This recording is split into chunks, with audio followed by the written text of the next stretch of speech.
প্রস্তুত ছিলাম না। আমাদের প্ল্যানটা ছিল অন্যরকম, আমরা প্ল্যান অনুযায়ী খেলতে পারিনি। আর পেনাল্টি কর্নারগুলোতে যদি আমরা যে দুটো পোস্টে লেগেছে ওই দুইটা যদি গোল হতো তাহলে হয়তো বা মার্জিনটা আরেকটু কমে আসতো। টেকনিক্যাল কিছু মিস্টেকের কারণে আমরা 3-4টা গোল কনসিভ করেছি। তো আমরা চেষ্টা করব কালকের ম্যাচটা এই ভুলগুলো শুধরানোর জন্য। কি পাকিস্তান টিমের সাথে আমরা সব সময় আর কি ফুল টাইম ফুল পেসে খেলতে পারবো না, কারণ ডিউ টু আমাদের ফিজিক্যাল অ্যাবিলিটি, ওদের সাথে আমাদের ফিজিক্যাল অ্যাবিলিটির একটা ডিফারেন্স আছে।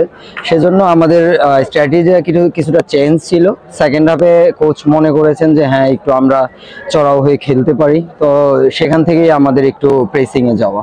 ভুলটা ছিল আমাদের, যেমন আমরা যখন অ্যাটাকে যাচ্ছিলাম কাউন্টার কন্ট্রোলটা আমরা করতে পারিনি, সেটা আমাদের পার্সোনাল মিস্টেক। যেমন ডিফেন্সের ইন্ডিভিজুয়াল মিস্টেকের কারণে গোলগুলো হয়েছে, সেটা টিম স্ট্রাকচার ঠিক ছিল আমি মনে করি। 2-1টা ভুলের কারণে আমরা গোলগুলো কনসিভ করেছি। জেনারেলি স্টপিং মিসগুলো হওয়ার কথা না, সেখানে আমরা স্টপিং 3টা মিস করেছি। আমাদের ব্যর্থতা, যেহেতু আমরা স্টপিং মিস করেছি, ডেফিনেটলি এটা আমাদের আরো কনসাস হওয়া উচিত খেলার সময়। মডার্ন হকিতে অ্যাকচুয়ালি এখন আর পজিশন বলে কিছু নাই, যে কোনো প্লেয়ার যে কোনো জায়গায় খেলতে পারে, রোটেশন। আপনি যদি পাকিস্তানের খেলাও দেখেন, ওদের ডিফেন্স কিন্তু ফরওয়ার্ড এসেও খেলতেছে। আর সবুজের ব্যাপারটা কোচ মনে করেছে যে ও অ্যাটাকিং এ ও হেল্প করতে পারবে, ওর গোল অ্যাবিলিটি ভালো আর স্কোরিং পাওয়ারটা ভালো, এর জন্য ওরে অ্যাটাকিং এ রাখা। এটা অনেকটা ইম্প্যাক্ট পড়েছে, কারণ রোমান আমাদের টিমে সবচেয়ে এক্সপিরিয়েন্স প্লেয়ার।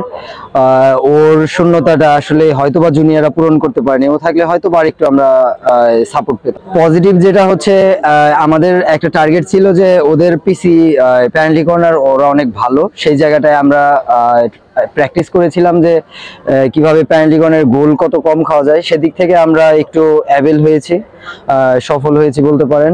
আর আমাদের যে অ্যাটাকিং যে সাপ্লাইগুলো, আমাদের ফরওয়ার্ডগুলো অনেক বল কম পাচ্ছে আমার মনে হয়।